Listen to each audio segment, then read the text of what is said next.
moçada, sejam bem-vindos a mais um Agrosucessão, o seu lugar da gente prosear de sucessor para sucessor, sempre trazendo informação que vai te capacitar da porteira para dentro, da porteira para fora também e te ajudar a ter uma sucessão de sucesso. Hoje estou com um convidado que foi meu professor na área comercial, primeiro cara que eu rodei e me ensinou o que era ser um supervisor comercial. Então tenho a honra de receber Lucas Moreira. Obrigado, cara, por você estar aqui, Valeu, por aceitar o convite. E eu quero apresentar o Lucas. Como eu falei, ele foi meu primeiro professor na parte comercial. Por quê? Quando eu entrei na supervisão comercial para vender nutrição animal e semente de pastagens, o Lucas já fazia isso há um bom tempo, né, Lucas? Então, eu fui rodar com ele para entender como o mercado funcionava, o que era o papel de um supervisor comercial. Então, Lucas, conta pra turma, nós estamos falando com dois Lucas aqui, o sucessor de sucesso e o empresário. Então, antes da gente falar da sucessão, me conta quem é o Lucas empresário hoje. Legal, Dani. Obrigado, viu, pela introdução. Você que é o nosso professor, te parabenizo aqui pela iniciativa de falar sobre esse assunto, que é um tema importantíssimo para as novas gerações que estão vindo aí, né? Com certeza. Bem, como você disse, eu estou no mercado, me chamo Lucas Moreira, filho e neto de pecuarista, me formei em zootecnia. Então vamos falar daí para frente. Perfeito. Quando zootecnista, eu percebi que só a paixão não era suficiente, mas era muito importante. E aí eu tive a oportunidade de entrar no segmento de nutrição animal. Comecei como representante, supervisão, e as coisas foram acontecendo. E hoje eu vejo o quanto foi importante para mim ter rodado milhares de fazendas, conhecendo milhares de realidades que deram certo e que deram errado, podendo construir representantes comerciais de sucesso, poder entender de perfil de pessoas, o que é realmente importante para alguém dar certo no mundo comercial, tanto no agro quanto em qualquer outro segmento. Então, estamos hoje com a R1 Agronegócios, uma empresa que nasceu da cultura respirando pecuária. Agora a gente está com uma nova visão de também ter um braço agrícola e estamos em Goiás. Hoje a empresa faz 11 anos, eu estou há 18 trabalhando com isso. Temos aí aproximadamente 40 representantes do estado de Goiás e visitando, abrindo porteira todo dia. E esse tema, ele é muito importante. A gente vê fazendas que foram construídas há 2, 3, 4 gerações atrás, que precisa de um sucessor que tenha sucesso e está tendo essa dificuldade. Existem fazendas que fracassaram com a sucessão, existem fazendas que tiveram upgrades muito importantes com a sucessão. Então, bacana falar sobre isso aqui hoje. Show de bola. Aí já entendendo hoje que dentro dessas, vamos colocar, arredondar aqui, 1.000 fazendas que você visita o quê? No ano, vamos colocar. A equipe visita muito mais do que isso. Visita. Se a gente pegar dessas 1.000 fazendas, você falou que tem fazendas de sucesso, fazendas que estão estagnadas, que ainda não está passando por esse processo, e fazendas que a sucessão não é uma realidade de sucesso. Ou seja, é um fracasso. O que na sua visão, é um fator determinante para que uma sucessão seja realmente bem feita? O que é a sua visão sobre o negócio? Existem, acho, duas formas de raciocinar. Vamos pensar assim, a visão do pai e a visão do filho. Eu vejo muitos pecuaristas que têm o desejo, o sonho de que o filho ou a filha esteja ali à frente, convivendo com a fazenda. Mas daí quando você olha no retrovisor, esse cara tá na fazenda, mas a família está na capital. O filho está estudando nas melhores escolas, inglês, e viajando pelo mundo, e não respirando o agro. E aí é onde eu acredito que esse sentimento de pertencimento do agronegócio ele tem que ser construído desde a infância. Daí eu falo por mim. Nossa, eu estou na rodovia e às vezes eu estou dirigindo e eu vejo um caminhão carregado de boi gordo. Eu reduzo a velocidade e abaixo o vidro, porque eu quero sentir aquele cheiro. Sabe? Tem pessoas que não viveram isso. Aquele negócio que está no entardecer de uma fazenda, ver uma saracura piando na beira do córrego, você vê uma terra gradeada, sentir o cheiro da terra, você planta uma semente, aquela semente se torna numa gramínea, numa pastagem. Então, às vezes, existe uma ruptura. né? De repente, olha, meu filho, você tem 25 anos, 20 anos ou 30 anos, agora vem para cá, você vai para a fazenda. Nunca pisou na bosta de vaca. Quer dizer, como que eu vou cobrar dessa pessoa que ele aceite a sucessão se ele não foi construído, às vezes, para isso? Aí, Perfeito. acho que isso é um ponto, né? Perfeito. Só complementando o que você falou, cara, isso é tão verdade, porque nós dois vivemos isso. E é um ponto em comum, acho que de quase todos os sucessores que vivem a paixão do negócio.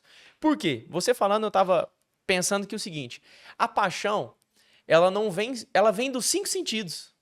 Você falou que você gosta do cheiro, você gosta de pegar, de ir lá viver aquilo, de ouvir nosso pai contar a história. Então, os 5 sentidos é que nos fazem apaixonar pelo agro. E isso, com 25 anos, você já tem tanta experiência que dominou o princípio do seu coração, que às vezes essa paixão vem muito tardia ou às vezes nem nasce.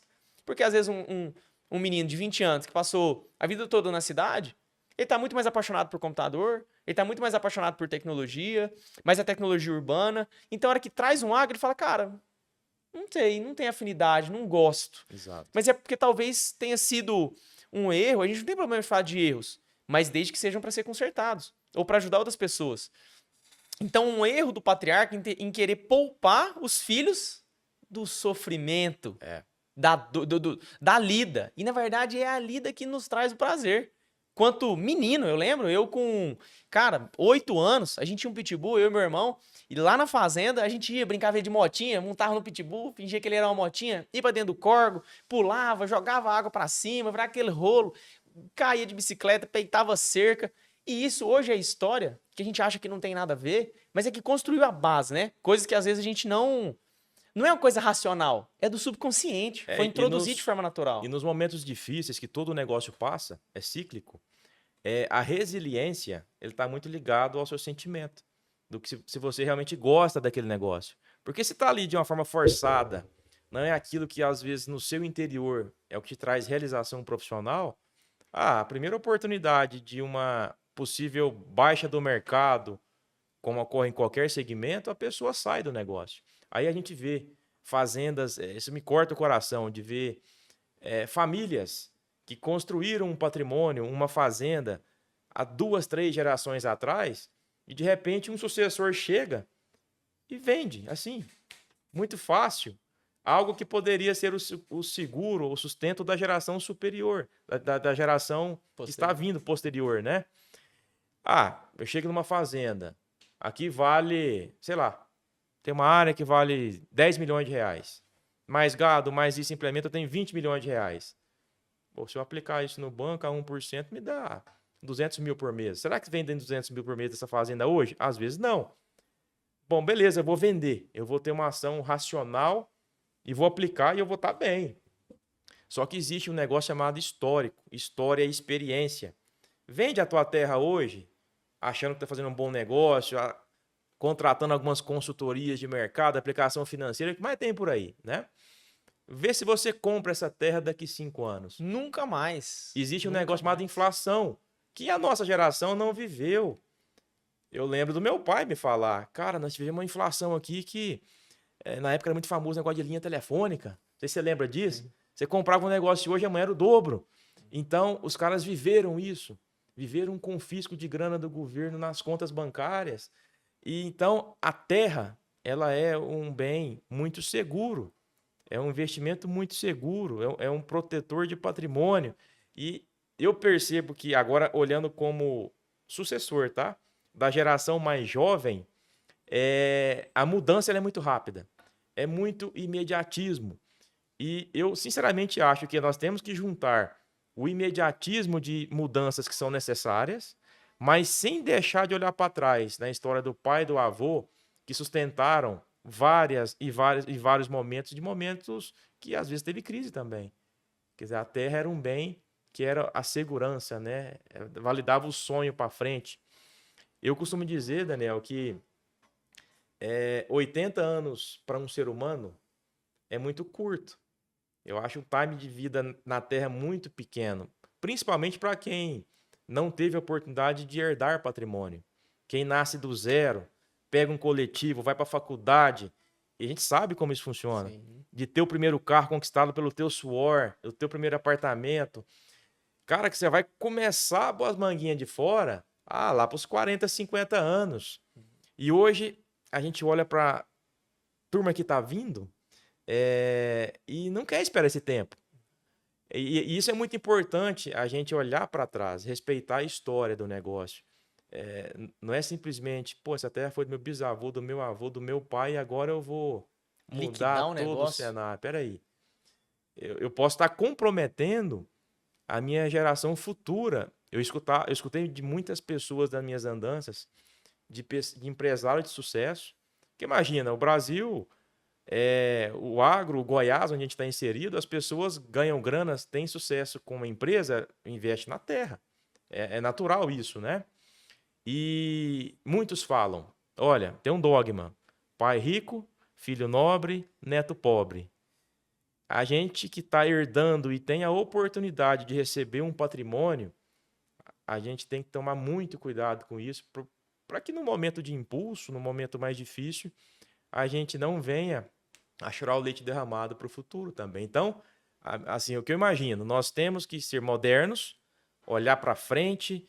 A gente está na era da tecnologia, da informação, tem muita coisa positiva que vai ajudar demais. E que às vezes isso não comunica com o modelo mental dos nossos pais e avós. Nós temos que ser intermediadores disso com calma. E também temos que respeitar a história de trás que chegou até aqui. E a gente, de fato, quem tem essa oportunidade aí, você que está nos ouvindo, de herdar um patrimônio, saiba que às vezes teve 2, 3 gerações para trás que ralaram muito para ter o que está na mão hoje. E pense na geração da frente.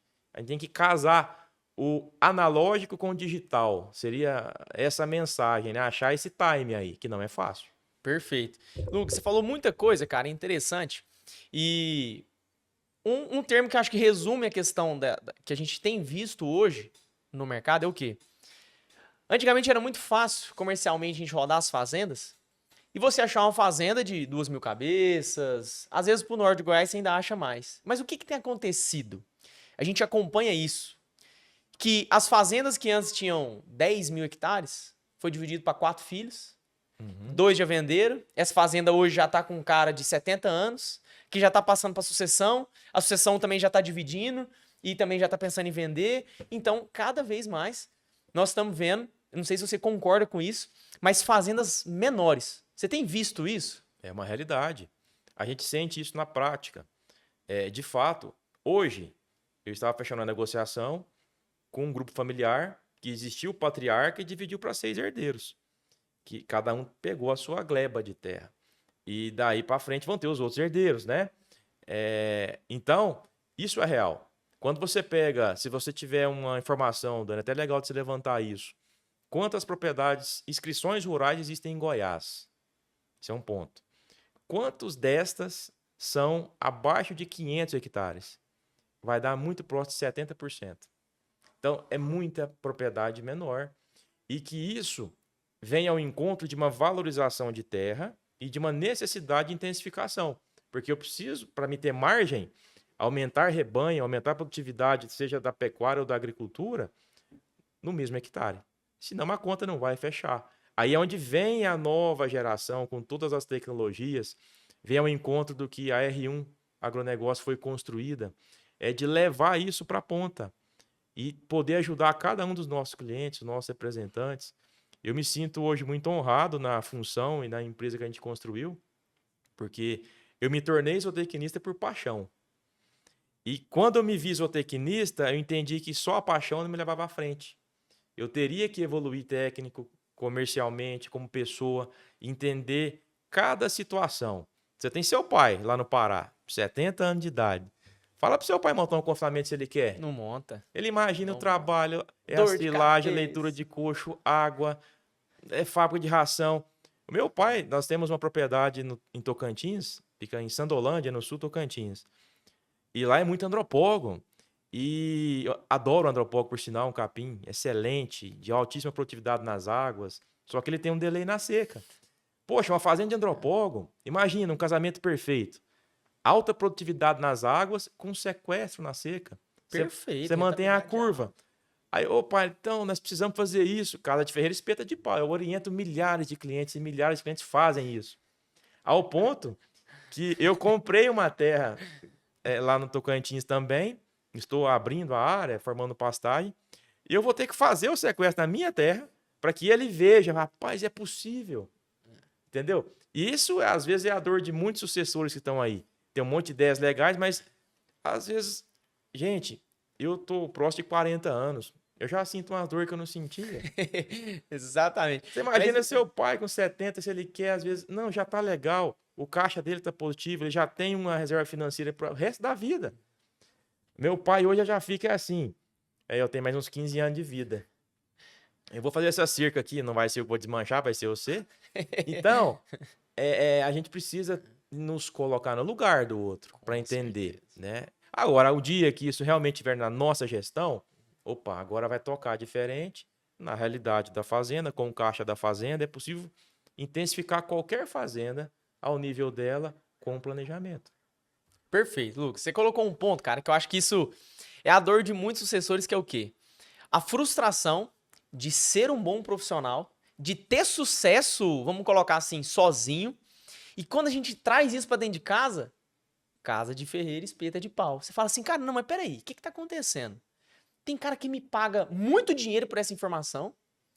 Eu tô entregando muito mais de coração e de graça, e valorização é nenhuma. Às vezes não é nem nenhuma, mas assim, não vê com os mesmos olhos.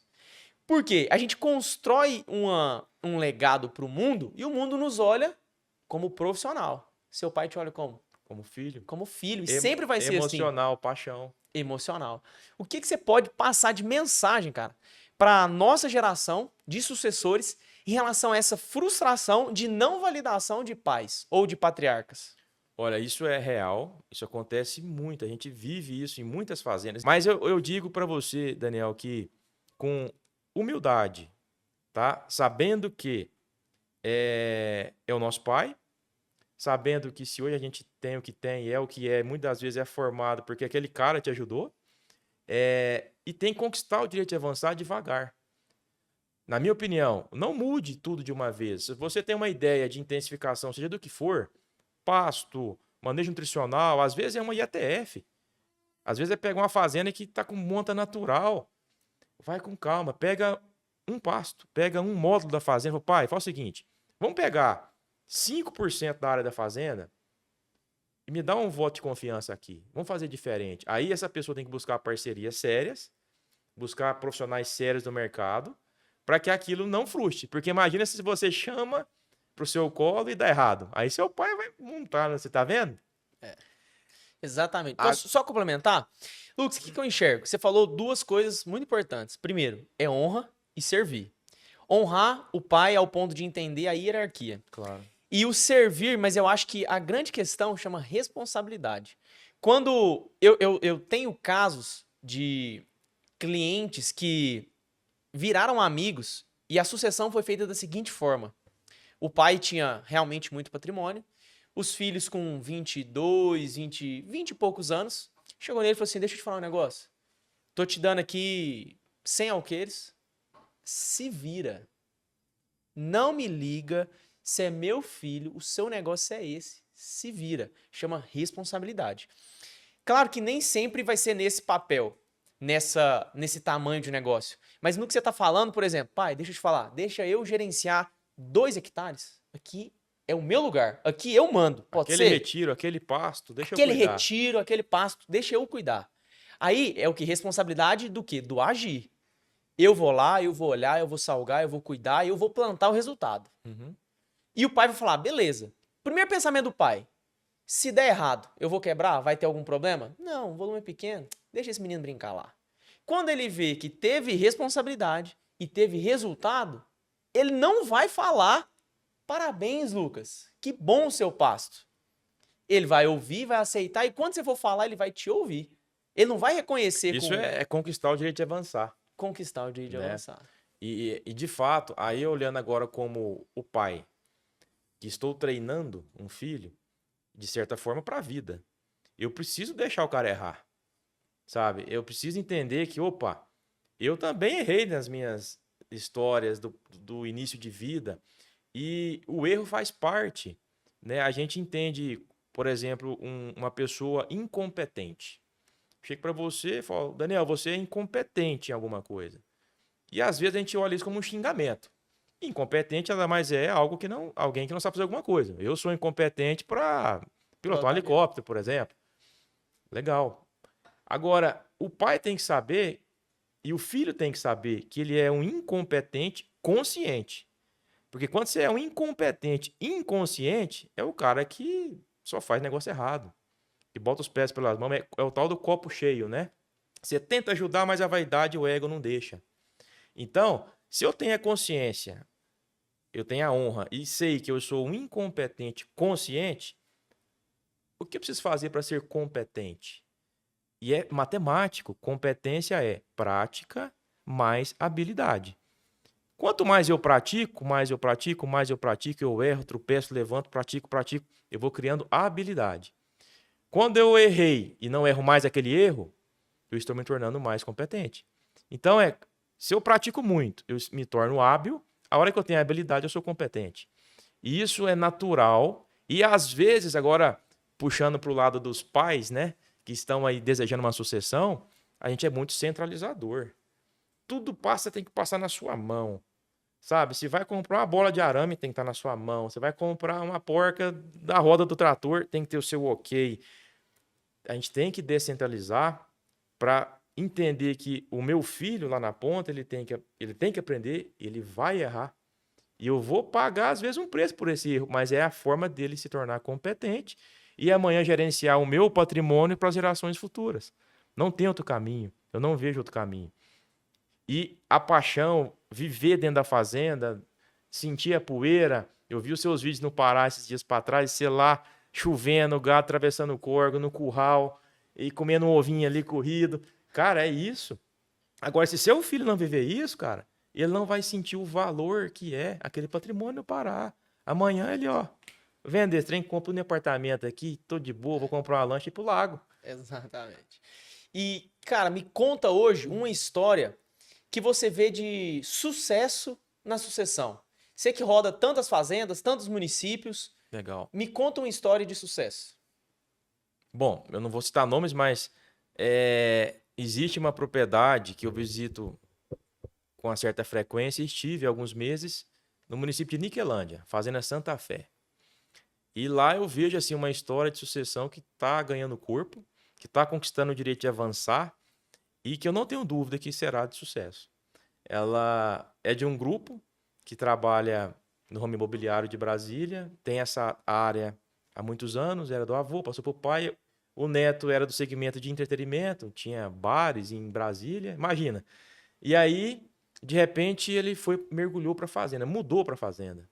Uma fazenda de 10 mil hectares, e eu venho acompanhando a evolução dessa fazenda. Se você perceber o que esse cara está fazendo na fazenda, pensando em pastagem, pensando em aumento de lotação, pensando em nutrição que dá resultado, pensando realmente da porteira para dentro, é impressionante, se baseando em dados, em informação fidedigna, em parcerias sólidas. Esse é um exemplo, até o Leonardo lá da Fazenda Santa Fé, parabenizo, que eu não tenho dúvida que já está tomando outras dimensões a fazenda. Show de bola, cara. E você tem, claro que, histórias de fracasso, cara? Ou você quer que eu conte uma? Não, mas conta a sua, depois eu conto a minha. Tá, e eu te falo, Dani, que eu percebo muitos pais inseguros. Uhum. Eu vejo pais que estão, às vezes, com 70, 80 anos, que olha para o filho e para o neto e fala, nossa, ele não tem a mínima condição de tocar a fazenda. Só quer saber? Eu vou vender em vida tudo e vou comprar tudo em imóvel, boto uma carteira da imobiliária, já divido para os herdeiros, abro uma hold, né? Hold virou moda hoje. Abro uma hold e eles pelo menos vão ter um faturamento aí, sem risco de perder. Mas ou de vender o patrimônio mais barato. A cabeça de um patriarca, cara. Ele é tão resolvedor de problema que ele prevê o problema. Quando ele não vai poder mais resolver, que ele não vai estar em vida, ele já resolve antes e fala, cara, não tem como. Beleza, não vão tocar? Não vão. Então não vou deixar um problema. Eu vou resolver em vida. Em vida. Isso é um cara, é o símbolo da geração passada, que são homens fortes, resolvedores, homens que abriram o trem no peito. né? E eu tenho uma história também relacionada a isso, que é o quê? Infelizmente, não é uma história de sucesso, porque hoje o gestor da fazenda, ele tem já em torno de 75, quase 80 anos. É um cara muito bom, muito capacitado em ganhar dinheiro. Acho que um dos caras que eu mais falei assim, cara, esse cara é avião. Pra negócio, esse cara é um avião. Avião pra negócio. Só que, infelizmente, um péssimo gestor de pessoas. Não conseguiu gerir a própria família. Não conseguiu gerir os filhos. Ele acha que ele tem 4 filhos. Não conseguiu gerir os filhos por perto. Por questão o quê? Interpessoal. Às vezes muito ignorante, muito ríspido. Então hoje o cara tá com um patrimônio aí 100 milhões de reais. Não tem quem esteja perto. A paixão é do negócio. Ele também não pode vender porque ele vai viver do quê? Assim, a cabeça é muito ativa. Um cara construtor. Uhum. E aí? O que esse cara vai fazer? Talvez o Problema. tempo já tenha passado. Problema. O tempo já tenha passado. Então, agora eu quero te levar pro Lucas pai, pro Lucas patriarca. Qual é o seu sentimento, cara, quando você vê seu filho andando de tratorzinho lá na fazenda? Que eu vi essa imagem lá, eu falei, cara, eu acho que eu até respondi, falei, moço, essa é a herança que você deixa. Respondi sua história, falei, essa é a herança que você deixa. O que você me fala do seu sentimento de ver seu filho já vivendo isso? Então, eu tenho 2 filhos, um de 9 e um de 4 anos. E a gente que é pai, você ainda será, se Deus quiser, você desde a infância consegue perceber muito bem a aptidão de cada filho. Às vezes o dom, isso tudo pode ser moldado e mudado para o futuro, mas você consegue entender um filho que gosta mais do agro, um filho que não gosta, é mais urbano, e a gente tem que respeitar isso, para não gerar frustração. Até porque a nossa geração aí que está chegando é uma geração muito frágil de espírito, de alma, né? E a gente precisa respeitar isso. Até como um recado para diversos pais do agro, tá?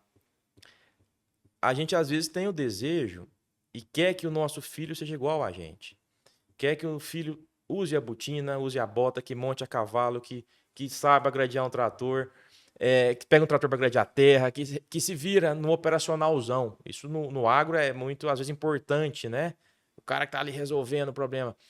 E às vezes o teu filho não tenha a característica de ser esse operacional da ponta, de estar lá na fazenda, de não usar uma bota e uma botina, mas pode ser um puta administrador que pode estar na fazenda, de tênis, do jeito dele, com a Starlink na fazenda, resolvendo tudo, e tendo um puta de um gestor abaixo dele, de uma pessoa capacitada e treinada, um zootecnista, um agrônomo, um engenheiro, o que for. É ter uma noção de fazenda como empresa, que gera um faturamento e que esse faturamento ele pode ser dividido, né, premiado para baixo. Então, não é porque um filho às vezes não tem as características fenotípicas de um homem do agro ou uma mulher do agro que ela não possa ser um sucessor de sucesso no agro, porque é questão de abrir a mente. Eu preciso trazer especialistas para isso. Bom, se o meu problema na fazenda é pastagem, e eu acho que é o problema de muitas fazendas, cara, vamos trazer um especialista de pastagem para entender o que é pH de solo, o que é CTC, o que é saturação de base, cálcio e magnésio. Às vezes não é o filho que tem que saber disso, ele tem que saber gerir o negócio, é faturamento, é margem. Então, só como recado. Então, eu tenho um filho de 9, o João Lucas, o Gabrielzinho de 4 anos, já mostra ali alguns sinais do que cada um gosta, e eu vou respeitar a característica de cada um e ajudá-los no que realmente for a aptidão de cada um, no que for necessário. Acho que esse é o ponto. E se eu conseguir ter um deles ainda comigo na fazenda e gostar de uma saracura, gostar da poeira, ótimo. Mas isso não é pré-requisito para que ele seja um sucessor de sucesso. E um filho de sucesso. E um Porque filho de sucesso. nem tudo é negócio, né, cara? Nem tudo é negócio. O que você falou pra mim, isso é alma. Cara, não interessa se ele vai ser um futuro fazendeiro. Ele é meu filho. Se ele gostar, se ele quiser ser um médico, e ele não quiser pisar numa fazenda, ele é meu filho. E tá tudo certo. O negócio é negócio. Porque filho é filho. Eu acho que isso, Dani, eu acredito, que pode ser um pré-requisito de muitos fracassos. Pode ser um pré-requisito de muitos fracassos. Porque às vezes o pai impõe o papel do filho dentro da fazenda. E se às vezes ele não é de fazenda, não é lá que ele vai desempenhar o melhor papel dele. Mas ele pode ser um gestor, ele pode contratar uma consultoria, ele pode tocar uma fazenda, às vezes, em uma alta performance, muito melhor do que se ele tivesse no mancho. Ele tem que ali avaliar resultados. Então, a gente precisa realmente tirar esse preconceito. Né? Óbvio, se eu tenho os dois juntos, melhor ainda. Mas não é algo para definir uma sucessão. Voltando ao início da conversa nossa. A gente tem que construir isso, construir esses laços da infância. Né? Eu vejo a importância disso hoje. Eu sou filho e neto de fazendeiros, de pecuaristas, que vem de uma tradição humilde, da fazenda, do frango caipira, de fazer o queijo. A rapadura, A rapadura que meu avô fazia, o meu avô paterno, o meu avô materno, tinha as vaquinhas de leite dele lá e tal, fazia o queijo, entregava na cidade, aquele negócio. Meu pai veio, mas os meus tios e já ampliou, já comprou área no Tocantins e estão tocando o negócio. E hoje eu sei que meu pai tem uma grande segurança de saber que eu e meu irmão somos filhos de sucesso, que a gente não vai pôr em xeque tudo aquilo que ele construiu ao longo dos 60 anos de vida dele, dos meus avós. Então, para mim, hoje que sou pai, ainda que prematuro, isso me trará muita paz em saber que meus dois filhos, os caras são homens, os caras vão honrar e vão levar isso para frente para os meus netos. Eu acho que isso é muito mais importante do que qualquer outra coisa. Perfeito. Para finalizar, eu tenho duas perguntas para te fazer. Uma, ela é mais aberta, eu quero que você explane mais o assunto, que é o quê? Da porteira para dentro, as fazendas hoje têm muitas dificuldades. Sim. Entendendo esse parâmetro de patriarca, sucessor, os dois juntos, qual que é o desafio para as próximas gerações da porteira para dentro? Pensando, nem da porteira para dentro, da fazenda mesmo. Pensando como empresa. Qual que você acha que é o grande desafio? Essa pergunta ela é importantíssima, né? E você está pensando do ponto de vista lá da fazenda, de produção ou da relação interpessoal? Não, mais produtividade agora. Vamos falar Tá, de vamos falar produção. do negócio. Isso. Eu percebo que a geração atual, ela está recebendo uma fazenda que não é geral, tem suas exceções, mas recebe uma fazenda de certa forma degradada, né? Imagina, o avô comprou uma área virgem, terra fértil, o pai veio, usou esse negócio, produzia bem, sem muito custo de manutenção, a margem com isso era alta e tudo mais. Hoje o jogo virou. Hoje nós temos grandes áreas que às vezes estão improdutivas e com isso vem a oportunidade da integração lavoura-pecuária como uma ferramenta, né, de resolver. Mas eu percebo que independente de sucessor, independente de modelo de negócio, independente se é cria, recria, engorda, se é integração, a nossa atenção hoje, Dani, tem que estar muito voltado para recuperação de solo, cuidar de solo. E tem muita gente inventando a roda, inventando um monte de coisa. E a base começa com uma calagem bem feita, sabe? A gente se perguntar para um pecuarista, qual é o seu índice de prenhez? O cara sabe. Qual é o peso da desmama? Ele sabe. Qual o rendimento de carcaça da boiada? Ele sabe. Quantas arroba por ano coloca no bezerro? Ele sabe. Mas fala assim, qual é o pH do seu solo dos últimos 5 anos? Ninguém tem. Qual que é a saturação de base? O mais básico que... Peraí. Antes de ser pecuarista, eu preciso entender que eu sou produtor de capim.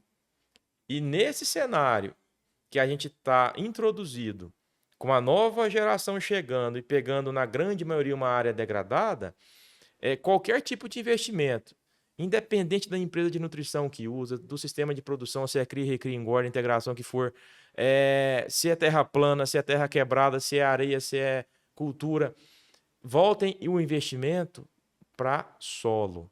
Pense em fazer uma calagem bem feita. Depois que eu tenho uma calagem bem feita, eu já tenho um pH aí navegando acima de 5, entre 5 e 6, eu vou pensar numa adubação de base, depois eu vou pensar em diminuir pasto, depois eu vou pensar em ter no mínimo 2 UA por hectare, depois vou pensar em água, vou pensar em bebedouro, vou pensar em genética, vou pensar num monte de coisa, mas a base é o solo. Eu tenho 2 dogmas que eu carrego comigo, e eu geralmente finalizo muitas reuniões com eles, que não existe pecuária sem pasto e não existe boi sem vaca. Então, a gente tem que acreditar nisso. E parar de inventar a roda e fazer o básico bem feito. Por ironia do destino, no início tinha-se muito pasto, mas hoje quem tem pasto está tranquilo. Sobrepõe as intempéries de mercado, diminui o custo de produção. O alimento mais barato que existe é capim. Então, e se a gente manejar bem um capim, se a gente aplicar um calcário, se a gente aplicar uma adubaçãozinha de manutenção, isso chega a custar, Daniel, de forma rápida aqui, cerca de 30, R$ 35 por cabeça mês. É a metade de um aluguel de pasto para você cuidar da sua fazenda. Eu tive um exemplo, e vou relatar aqui, de uma fazenda degradada, e que lá tinha, acho que 600 animais. E a margem era negativa. Chegou um sucessor que tinha o direito de avançar. Ele vendeu 100% do rebanho, devolveu tudo para o solo, calagem e adubação. No ano seguinte, ele estava alugando o pasto para os vizinhos que ninguém tinha. Já começou um caixa positivo no outro ano, com uma mudança de estratégia. Então fica aqui a dica para todos nós, a nossa preocupação com o solo, pastagem. Eu acho que esse é o ponto. O resto, tudo vai dar certo. Porque pensa bem, suplemento mineral, o nome já fala, é suplemento. O alimento é capim. Então, se a gente resolver capim, nossa, 70% dos problemas da fazenda estão resolvidos. Acho que é isso. Plenamente, cara. Nós falamos da parte produtiva, mas eu quero que você volte agora a sua cabeça mais pro sentimento, que é o quê? Você como o meio das duas gerações. Você tem o seu pai, graças a Deus, vivo e atuante. Você tem os seus filhos saudáveis e crescendo. Se você pudesse pegar uma coisa com a mão, dentro do coração do seu pai, e colocar dentro do coração dos seus filhos, o que seria? Pode ser mensagem, pode ser princípio, valor. O que você tira de dentro do coração do seu pai e coloca dentro do coração do seu filho? Eu tenho clareza disso porque eu penso nisso todo dia. Seria uma única palavra: paciência. Paciência e menos imediatismo. Porque a geração atual, ela quer para ontem. A fazenda, imagina um sucessor que pega uma fazenda hoje. A gente está vindo de um ciclo pecuário de baixa. Que impressão esse cara vai ter da pecuária às vezes? Nossa, que negócio difícil. Quer saber? Eu vou mudar. É ciclo. A gente tem que olhar para uma pecuária, no mínimo, a cada 5 anos. Assim como todo negócio, né? A gente vê, eu escuto muito dizer que os chineses falam que o negócio, para ser rentável, ele pode dar ruim até por 7 anos. Se no 8º ano for bom, tá certo. A gente com 6 meses, se não mudar de vida, se não ficar rico, não serve. Se não estiver andando de caminhonete novo ano que vem, não serve. Se não estiver na caminhonete, num apartamento legal, não serve. Então, para os meus filhos, que ainda são, né, 9 e 4 anos, mas para a geração 2000 para cá, vai, cara de 20 a 25 anos, a grande mensagem: mais paciência, mais calma e resiliência. As coisas têm um tempo para acontecer. E, às vezes, fazendas perdem grandes sucessores por imediatismo, empresas perdem grandes representantes porque o representante é imediatista, e essa geração, né, mais nova, a era da informação, eu convivi com meu pai descobrindo fax, tendo um bip na cintura, chegando mensagem. Pô, hoje está aqui na palma da mão. Você sabe tudo do mundo inteiro. Então, acredito que se a geração mais nova tiver toda essa competência da era da informação, aliada a um pouquinho mais de paciência e um pouquinho menos de imediatismo, ninguém segura essa turma. Tem tudo para dar muito certo. Perfeito. Cão, quero te agradecer, cara. Obrigado pelo tempo de qualidade que nós tivemos. Moçada, acompanhe os próximos episódios do Agro Sucessão. A mensagem de hoje foi muito clara, de paciência, de ser eficiente, de comunicação entre pais e filhos e dessa transição geracional. Então, Lucas, muito obrigado. E, moçada, então já se inscreve aqui no canal, ativa o sininho. Eu sei que todo mundo fala isso, mas é importante. Por quê? Para a mensagem chegar para você e para mais pessoas. E outra coisa, se você é uma empresa do âmbito rural, meu amigo, isso aqui também é a sua casa. Se você quer ter sua marca exposta aqui, você é muito bem-vindo. Então entre em contato comigo, pode ser no direct do Instagram ou aqui, e vai ser uma honra te receber dentro do nosso Agrosucessão.